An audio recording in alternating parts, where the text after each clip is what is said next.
Summer is over, at least unofficially back to work, right? So we're going to be talking about work today and see if we can uncover a few pearls so that we get work right. Our big goal is happiness in this life and heaven in the next. To achieve this, we need to stay close to God throughout each day. But how do we do that while living in the real world with all of its challenges and distractions? Growing our interior life through Christian mental prayer is the answer. This podcast mines the riches of the greatest spiritual tradition on earth so we can grow in holiness together. I'm Steve Smith. Thank you for joining me for Pearls of the Interior Life.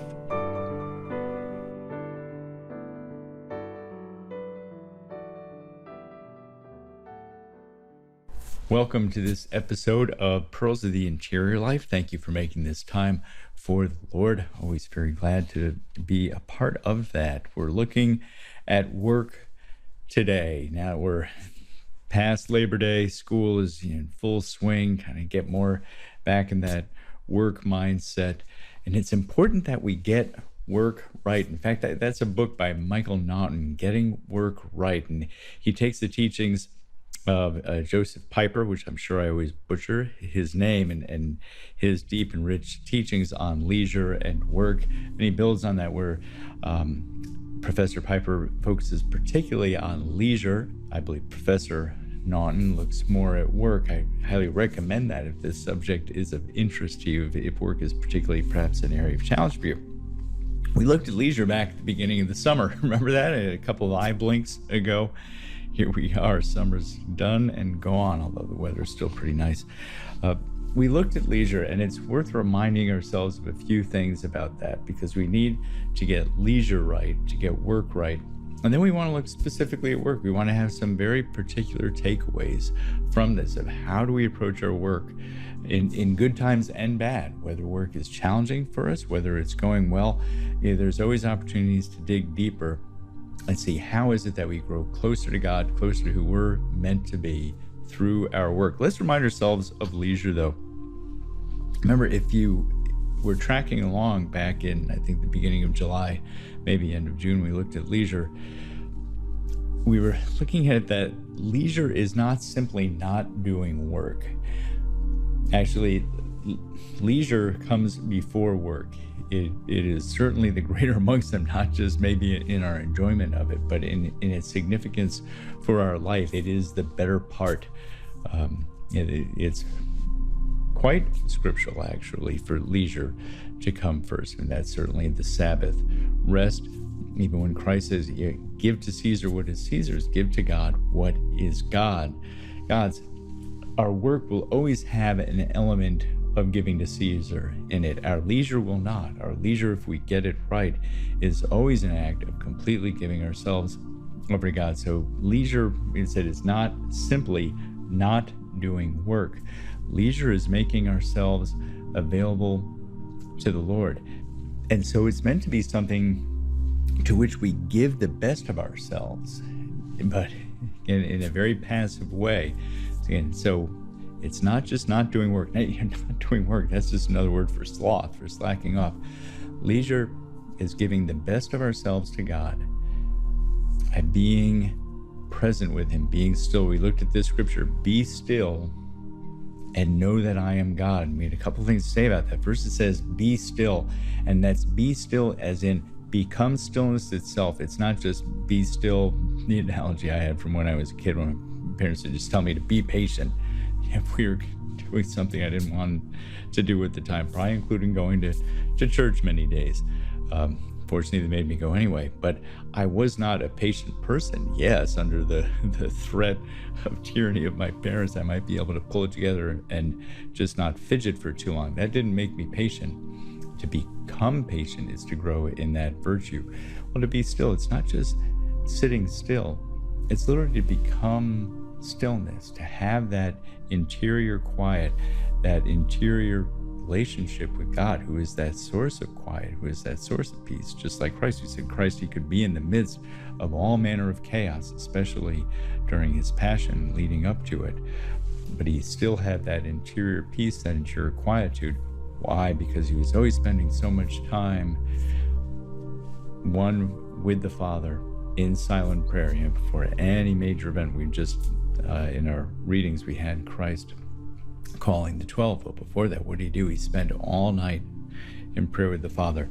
So we're called to become stillness, be still, and then it is that scripture that we do our part, and then there is a promise, and know that I am God. When we enter into that stillness, when we enter into true leisure, we draw closer to God, and then we can carry that with us everywhere else in life, and in everything else we can learn to be still. And we said when we look at those different aspects of life that can be tumultuous, when we have wounds from our past that can get us stirred up with indignation or regret or recrimination or desires for revenge, all these negative things, no, we be still in that. We let God be God in that. We let him heal that. And we get anxious about the future and we want to grab control and try to make things turn out our way. No, we choose to be still in that. Let God be God and have dominion over our future. When we're facing a legitimate trial in the present, and perhaps we doubt in God, especially, is then when we be still in that and we still turn to God and we trust that he is there working it all to good. That is the fruit of leisure, and we bring that then to our work. So hopefully you've had a little bit of time over the summer to grow your leisure muscles, so to speak, to grow closer to God in that, because one of the main places then we need to bring that is our work, because work is by definition always going to have aspects of it that are a challenge. But so now let's turn to work, and there are three general scenarios that we can face with work, and we have just kind of the ordinary challenges that naturally arise with it. And we can also have times when work is just very good. When it's just everything is humming along, it's going as it should. Well, what do we do then?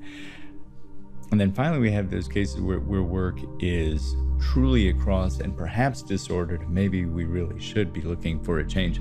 Let's take the first one. When it's difficult, what do we do there when work is difficult? Well, first, why is work difficult? Why do we hit those roadblocks in work? First, we have to recognize work. It is naturally part and parcel with the fall. And before the fall, we were meant to be sharers in creation. God put Adam in charge of cultivating and caring for the very Garden of Eden that God himself had created. God would walk around in the breezy time of day. That is what we are made for. We are made to create. We are made, as Bishop Fulton Sheen would say, to leave our imprint on creation. That is what our heart desires. After the fall, that gets lost, at least quite a bit of it. We have both the fall as it affects our own nature, we have the fall as it affects the world, and these both combine and make work very difficult. Work may be tedious, or we may have issues with the other people that we're working with. Work may be below us, or there may not be security in our job. There's just a whole host of things that can enter in and make work a burden. There's one more thing about when work is challenging. Most of the time, work is challenging because of something in us that we need to work out. Work is challenging either because of our sloth, and so I don't feel like working hard today, or because of our greed, I'm not getting paid enough, or because of our envy, why is that guy promoted and I'm not, or because of our pride, I'm above this.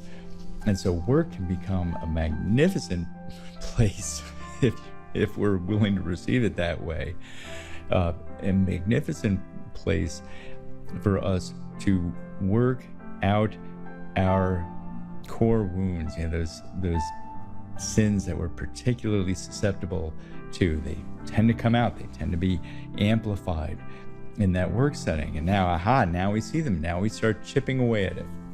If it's just, for me, I have a really hard time with detailed work, with nitty gritty, with administrivia, that kind of stuff. I mean, nitty gritty that's focused on the big picture, that's fine. But when you have, doing taxes, whatever, that kind of stuff, and I can just put that off, and we all know what happens then. And so that is a chance for me to work on that aspect of diligence and humility and smallness. I'm not above this. I have to do the nitty-gritty just like everybody else.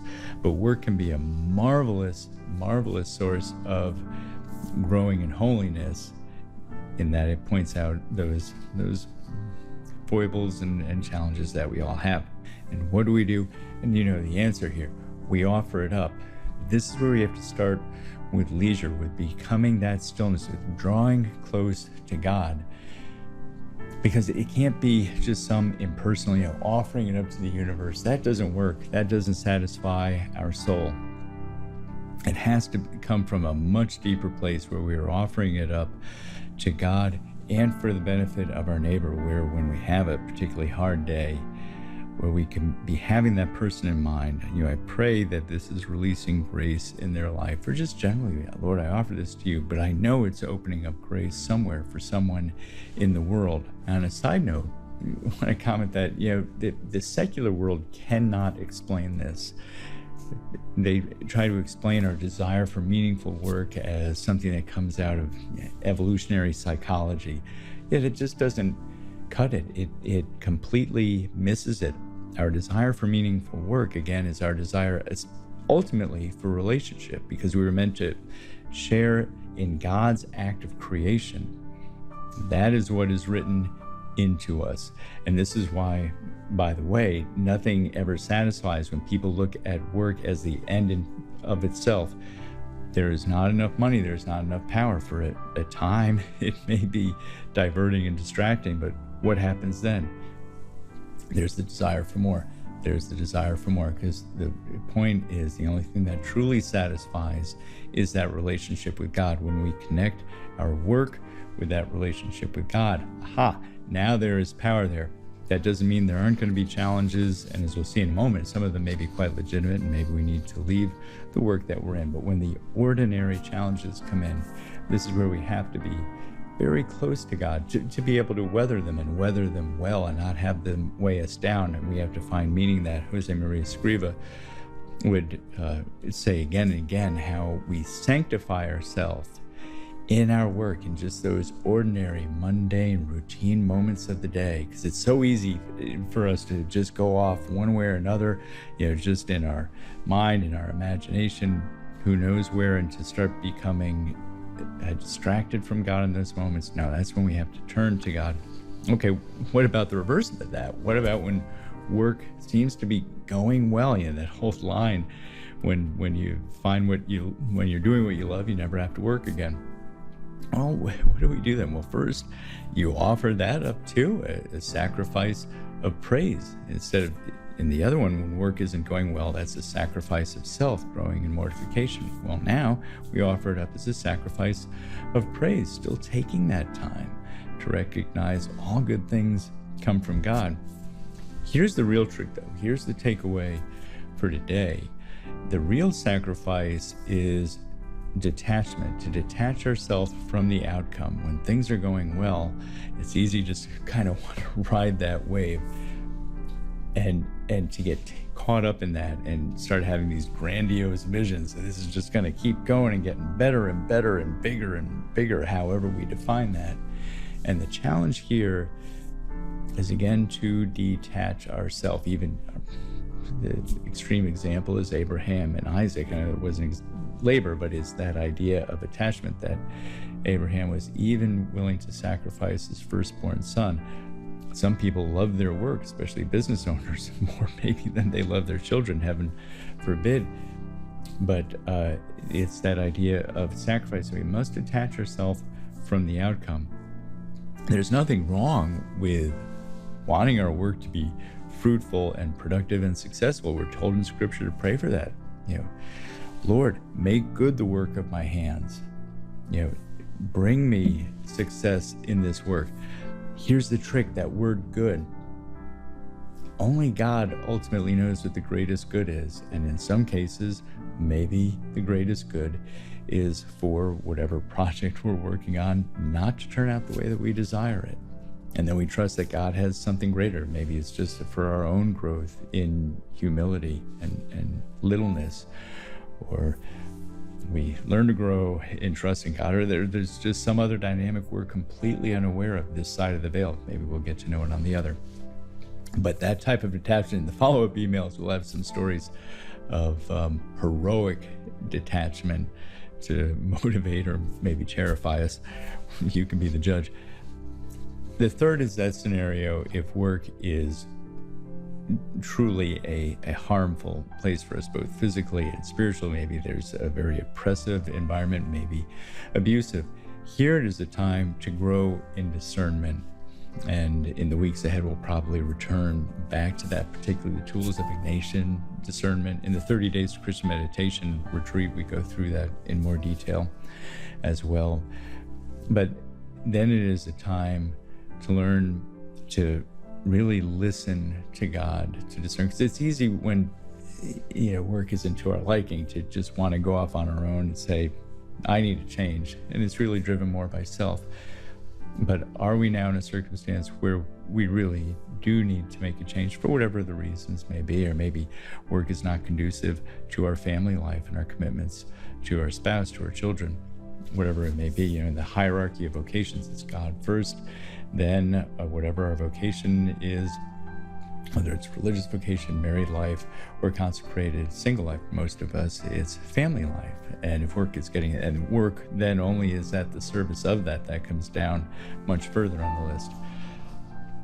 So here we have these three different aspects of how work might be going for us. Most often it's dealing with those daily challenges and learning how to offer those up, but we also need to always be prepared to deal with other circumstances too. Work is going extremely well, or are we at a point where we're being called to make a change?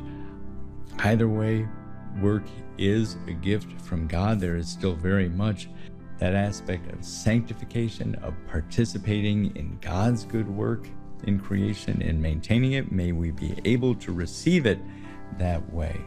And so I wish you blessings in the week ahead, especially in your work, and with the weekend coming upon us, in your leisure too, which is where we really find that sense of purpose, that meaning, where we fit into God's plan that we bring into our work and all the rest of our life. And I look forward to being with you again.